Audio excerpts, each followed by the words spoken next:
Hi dears, good morning. എല്ലാവർക്കും നമസ്കാരം. മൗനരാഗം സീരിയലിൻ്റെ ഇന്നത്തെ വിശേഷത്തിലേക്ക് എല്ലാവർക്കും സ്വാഗതം കേട്ടോ. അങ്ങനെ ആശുപത്രിയിൽ നമ്മുടെ കിരണിന് അപകടം സംഭവിച്ചതറിഞ്ഞ് കാർത്തിക അങ്ങോട്ട് വരിക. ഈ സമയമാണെങ്കിൽ തൻ്റെ ചേച്ചിയെ കണ്ട പാടെ തന്നെ കല്യാണി ഓടിച്ചെന്ന് കെട്ടിപ്പിടിച്ചു. ചേച്ചി, എൻ്റെ കിരണേട്ടന് സംഭവിച്ചത് കണ്ടില്ലേ മോളെ, ഞാൻ എല്ലാവരോടും പറഞ്ഞതല്ലേ പ്രത്യേകം ശ്രദ്ധിക്കണമെന്ന്. എന്നിട്ട് ഇപ്പോൾ കിരണിന് ഇങ്ങനെ ഒരു അപകടം സംഭവിച്ചില്ലേ ചേച്ചി, ഇനി എന്ത് ചെയ്യാനാ ചേച്ചി, എനിക്ക് ആരുണ്ട് ചേച്ചി എന്നൊക്കെ പറഞ്ഞ് കല്യാണി കരഞ്ഞുകൊണ്ട് നിൽക്കുക. ഈ സമയമാണെങ്കിൽ കാർത്തിക നമ്മുടെ കല്യാണിയെ സമാധാനിപ്പിച്ചുകൊണ്ട് അവളെ അവിടെയുള്ള ഒരു ചെയറിൽ പിടിച്ചിരുത്തി. എൻ്റെ മോള് വിഷമിക്കണ്ട കേട്ടോ, ദേ കിരണിനൊന്നും സംഭവിക്കില്ല, ഡോക്ടർ എന്താ പറഞ്ഞത്. ചേച്ചി, കിരണേട്ടന് ഇതുവരെ ബോധം വന്നിട്ടില്ല, നല്ലതുപോലെ ബ്ലഡ് പോയിട്ടുണ്ട്. ആരാ കിരണിനെ രക്ഷിച്ചതെന്ന് കാർത്തിക ചോദിക്കുക. ഇത് കേട്ടതും നമ്മുടെ കല്യാണിയും ഹരിയേട്ടനും കൂടി പറഞ്ഞു, ജെറി എന്ന് പറയുന്ന ഒരു ചെറുപ്പക്കാരനെ രക്ഷപ്പെടുത്തിയത്. എന്തായാലും സമയത്ത് ഇവിടെ എത്തിച്ചതുകൊണ്ടാണ് കിരണേട്ടൻ്റെ ജീവൻ ആപത്ത് വരാതിരുന്നത്. ഇനി എന്താ സംഭവിച്ചതെന്നുള്ളതൊക്കെ ഡോക്ടർ തന്നെ വെളിപ്പെടുത്തണം ചേച്ചി. എനിക്കറിയില്ല എങ്ങനെയാണ് ഞാൻ ഇനി മുന്നോട്ട് പോകുന്നതെന്ന്. അച്ഛനും അമ്മയൊന്നും ഈ കാര്യം അറിഞ്ഞിട്ടില്ല ചേച്ചി എന്നൊക്കെ പറഞ്ഞ് കല്യാണി വലിയ സങ്കടത്തിൽ ഇങ്ങനെ പറഞ്ഞുകൊണ്ടിരിക്കുക. ഇത് കേട്ടിട്ട് നമ്മുടെ കാർത്തികയാണെങ്കിലോ, മോളെ നീ വിഷമിക്കണ്ടെന്നും പറഞ്ഞ് അവളെ ആശ്വസിപ്പിച്ച് അവളുടെ ഒപ്പം തന്നെ നിൽക്കുക. ഈ സമയം നമ്മുടെ പ്രകാശനും രാഹുലും കൂടി, അല്ലടാ നീ വിട്ട ആള് ഇതുവരെ നിന്നെ വിളിച്ചില്ലല്ലോ, ഇനി അവൻ നിന്നെ പറ്റിച്ചതാണോ എന്ന് പ്രകാശൻ രാഹുലിനോട് ചോദിക്കുക. ഇത് കേട്ടതും, അവൻ അങ്ങനെ ചതിക്കുന്ന ഒരുത്തരൊന്നും അല്ലടാ, അവൻ എന്തായാലും കാര്യം സാധിച്ചിരിക്കും. എല്ലാ തവണയും നമുക്കെപ്പോഴും തിരിച്ചടി മാത്രമല്ലേ കിട്ടിയിട്ടുള്ളൂ, അതുകൊണ്ട് ചോദിച്ചതാ. എന്തായാലും നീ സമാധാനമായിട്ടിരിക്കുക, ഇത്തവണ നമുക്ക് ഒരു തിരിച്ചടിയും ഉണ്ടാവില്ല. നമ്മൾ പറഞ്ഞതുപോലെ തന്നെ കാര്യങ്ങളൊക്കെ അവൻ ചെയ്തു കാണും. അങ്ങനെ ഇവർ സംസാരിച്ചുകൊണ്ട് നിൽക്കുമ്പോഴാണ്, അല്ല ഉമ്മകത്ത് ആരോ വരുന്നുണ്ടല്ലോ, ഒന്ന് പോയി നോക്കിയിട്ട് വരാമെന്നും പറഞ്ഞ് രാഹുലിനെ അവിടെ ഇരുത്തിയിട്ട് നമ്മുടെ പ്രകാശൻ എഴുന്നേറ്റ് പോവുക. വാതിൽ തുറന്ന് നോക്കുമ്പോഴാണെങ്കിൽ വിക്രമാണ് വന്നിരിക്കുന്നത്. എടാ മോനെ, എന്താ എടാന്ന് ചോദിച്ച് വിക്രത്തിൻ്റെ അടുത്തേക്ക് ചെല്ലുകയാണ് പ്രകാശൻ. രാഹുലും പിന്നാലെ ഉണ്ട്. അങ്ങനെ വിക്രം പറഞ്ഞു, അച്ഛാ അങ്കിള് പറഞ്ഞതുപോലെ തന്നെ അയാൾ പണി പറ്റിച്ചിട്ടുണ്ട്. അപ്പം അവൻ കാര്യം നടത്തിയല്ലേ? എന്തായടാ, അവൻ മരിച്ചോ? മരിച്ചിട്ടൊന്നും ഇല്ലച്ചാ, അവൻ ഇപ്പോൾ ഉള്ളത് സിറ്റി ഹോസ്പിറ്റലിലാണ്, ഒരല്പം ജീവൻ ബാക്കിയുണ്ട്. അപ്പോൾ ഇത് കേൾക്കുന്ന സമയത്ത് പ്രകാശനും അതുപോലെ നമ്മുടെ രാഹുലിനും ഒക്കെ നല്ല സന്തോഷമായി കേട്ടോ. പ്രകാശൻ പറയുന്നുണ്ട്, എന്തായാലും അവൻ മരിക്കുമല്ലോ അല്ലേ? ഞാൻ ആ ആശുപത്രി പരിസരത്തൊക്കെ അന്വേഷിച്ചായിരുന്നു. എൻ്റെ പൊന്നു മോനെ, നീ ഇനി അതിൻ്റെ പിന്നാലെ പോയി കഴിഞ്ഞാൽ ആ സേനനും ആൾക്കാരും നിന്നെ കണ്ടാൽ അവന്മാരൊക്കെ കൂടി നിന്നെ അവിടെ അഡ്മിറ്റ് ആക്കും. അതുകൊണ്ട് നീ ചുമ്മാ അവിടെ കറങ്ങി നടക്കാനൊന്നും നിൽക്കണ്ടെന്ന് പ്രകാശൻ വിക്രത്തിന് മുന്നറിയിപ്പ് കൊടുക്കുകയാണ്. ഈ സമയമാണെങ്കിൽ രാഹുലിനോട് പ്രകാശൻ പറഞ്ഞു, എടാ അങ്ങനെയാണെങ്കിൽ അവൻ്റെ ആ ഒരു കിടപ്പ് കാണാൻ വേണ്ടിയിട്ട് നമുക്കങ്ങോട്ട് പോകണ്ടേ? ചെല്ല് നീ അങ്ങോട്ട് ചെന്ന് കയറി കൊടുക്ക്, കിട്ടാവുന്നൊക്കെ മേടിച്ചെടുത്തോളാൻ രാഹുൽ പ്രകാശനോട് പറയുക. അപ്പോൾ പ്രകാശൻ ഏകദേശം ഒന്ന് തണുത്തു കേട്ടോ. ആ ഒരു സീൻ കഴിയുമ്പോഴാണെങ്കിലോ നമ്മുടെ കാർത്തികയും കല്യാണിയും കൂടി കിരൺ കിടക്കുന്ന ആ റൂമിലേക്ക് ചെല്ലുക.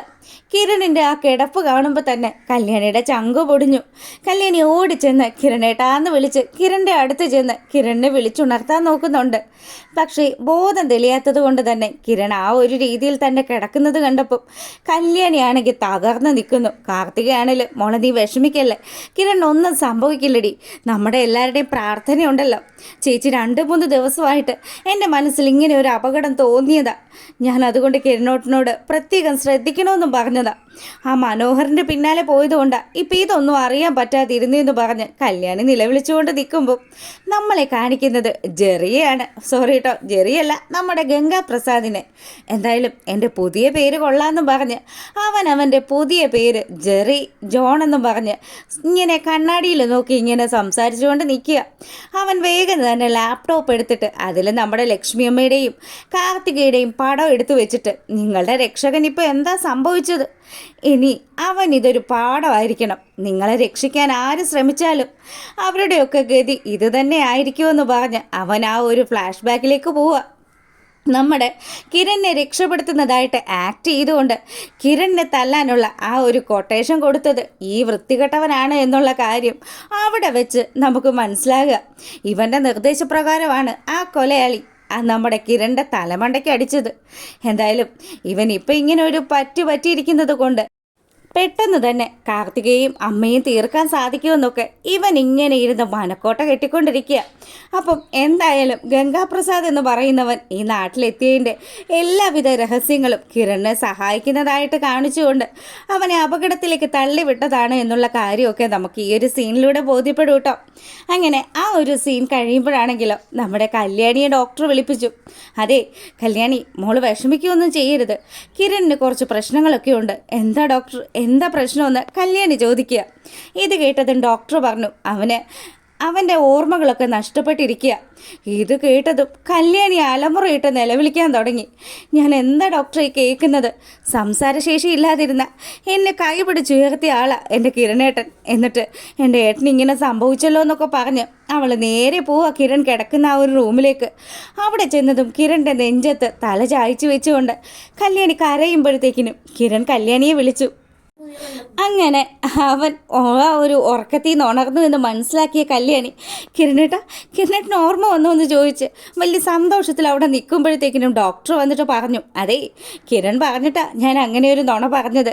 ഇപ്പം കല്യാണിക്ക് കാര്യങ്ങൾ മനസ്സിലായില്ലേ? കിരണിനെ കൊല്ലാൻ നോക്കിയ ആൾക്കാർ അവരൊന്നും സന്തോഷിച്ചോട്ടെ എന്ന് കിരൺ വിചാരിച്ചു. അതുകൊണ്ടാണ് ഇപ്പം ഇങ്ങനെയുള്ള ഒരു സീൻ ക്രിയേറ്റ് ചെയ്തത്. ഇനി എന്തായാലും അവരൊന്ന് സന്തോഷിക്കട്ടെ കല്യാണി. ഞാൻ ഇങ്ങനെയുള്ള ഒരു അവസ്ഥയിലാണെന്ന് അറിയുമ്പോഴത്തേക്കിനും അവർ കുറച്ച് സമയം ആഹ്ലാദിക്കുവാണെങ്കിൽ അങ്ങ് ആഹ്ലാദിച്ചോട്ടെ എന്ന് കിരണും പറയുക. പിന്നീട് വിവരങ്ങളൊക്കെ അറിഞ്ഞ് വീട്ടിലെത്തുന്ന സേനനെ കാണിക്കുക. എങ്ങനെയാ താൻ ഈ കാര്യങ്ങൾ തൻ്റെ മോളോടും ഭാര്യയോടും പറയുക എന്ന് ആലോചിച്ച് വിഷമിച്ച് നിൽക്കുമ്പം ആൽബിയും സോണിയും കൂടി അച്ഛൻ്റെ അടുത്തേക്ക് ഓടി വരിക. സേനനാണെങ്കിലോ ഇതൊക്കെ എങ്ങനെ പറയുമെന്ന് അറിയാണ്ട് കുഴഞ്ഞു നിൽക്കുമ്പോഴത്തേക്കിനും എന്താ അമ്മയെ കാണാനാണോ? അമ്മ ഇവിടെ ഉണ്ട് അച്ഛ. അല്ല എന്താ പരിപാടി? രണ്ടുപേരും കൂടെ പുറത്തേക്ക് പോകാനുള്ള പരിപാടിയാണെന്ന് തോന്നുന്നുവല്ലോ എന്നൊക്കെ പറഞ്ഞ് സോണി അച്ഛനെ കളിയാക്കുമ്പോഴത്തേക്കിനും മോളെ അമ്മയെ നീ ഒന്ന് വിളിക്കുമെന്ന് പറഞ്ഞു. ഞാനിവിടെ തന്നെ ഉണ്ടെന്ന് പറഞ്ഞ് രൂപ അങ്ങോട്ട് ഇറങ്ങി വരിക. ഈ സമയമാണെങ്കിൽ സോണിയോട് ഒരു ജ്യൂസ് എടുക്കാൻ പറഞ്ഞു. രൂപയോട് വേഗം നീ ഒന്ന് റെഡിയാകുക, നമുക്കൊന്നൊരു ഔട്ടിങ്ങിന് പോകാമെന്നും പറഞ്ഞ് സേനൻ രണ്ടുപേരെയും രണ്ട് വഴിക്ക് വിടുക. അതിനുശേഷം ആൽബിയോട് പറഞ്ഞു, മോനേടാ അവൻ പണി പറ്റിച്ചടാ ആ രാഹുൽ. അവൻ ഈ അവസരത്തിൽ ഇങ്ങനെ തിരിഞ്ഞു കൊത്തുമെന്ന് ഞാൻ സ്വപ്നത്തിൽ പോലും വിചാരിച്ചില്ലെന്ന് സേന പറയുന്നത് കേട്ടപ്പം നമ്മുടെ ആൽബിക്ക് നല്ല വിഷമമായിട്ടോ. അച്ഛാ ഇനിയിപ്പോൾ എന്താ ചെയ്യുന്നത്? ഞാൻ എന്തായാലും ആശുപത്രിയിലേക്ക് ചെല്ലട്ടെ. രൂപയോട് ഇപ്പോൾ കാര്യങ്ങളൊന്നും പറയാൻ പറ്റില്ല. ദേ ഞങ്ങൾ എത്തിയതിന് ശേഷം മോൻ എങ്ങനെയെങ്കിലും സോണിയും കൂട്ടിയിട്ട് ആശുപത്രിയിലേക്ക് എത്തണമെന്നും പറഞ്ഞു. ശരി അച്ഛ, അങ്ങനെ തന്നെ ചെയ്യാമെന്ന് പറഞ്ഞ് നമ്മുടെ സേനനോട് സംസാരിച്ചുകൊണ്ട് നിൽക്കുകയാണ് ആൽബി. അങ്ങനെ ഇവർ വലിയ വിഷമത്തിലൊക്കെ കിരണിൻ്റെ കാര്യങ്ങളൊക്കെ ആലോചിച്ച് അങ്ങനെ നിൽക്കുന്ന സമയമാണെങ്കിലോ നമ്മുടെ രാഹുൽ എന്തൊക്കെയോ മനസ്സിൽ ചിന്തിച്ചുകൊണ്ട് ഇനി എന്താണ് ആശാൻ്റെ അടുത്ത നീക്കമെന്നുള്ളത് നമുക്ക് അടുത്ത ദിവസത്തെ ആ ഒരു എന്തെങ്കിലും പ്രമോ കാണണം, അല്ലെങ്കിൽ എപ്പിസോഡിലൂടെ മാത്രമേ മനസ്സിലാകുകയുള്ളൂ. ആരെയോ വെയിറ്റ് ചെയ്ത് നിൽക്കുന്ന നമ്മുടെ രാഹുലിനെ കാണിച്ചുകൊണ്ടാണ് ഇന്നത്തെ വിശേഷം അവസാനിക്കുന്നത്. അപ്പോൾ നിങ്ങൾക്ക് വീഡിയോസൊക്കെ ഇഷ്ടമാകുകയാണെങ്കിൽ ഒന്ന് ലൈക്ക് ചെയ്തിട്ട് കാണണം കേട്ടോ. അപ്പോൾ ഓക്കെ, താങ്ക്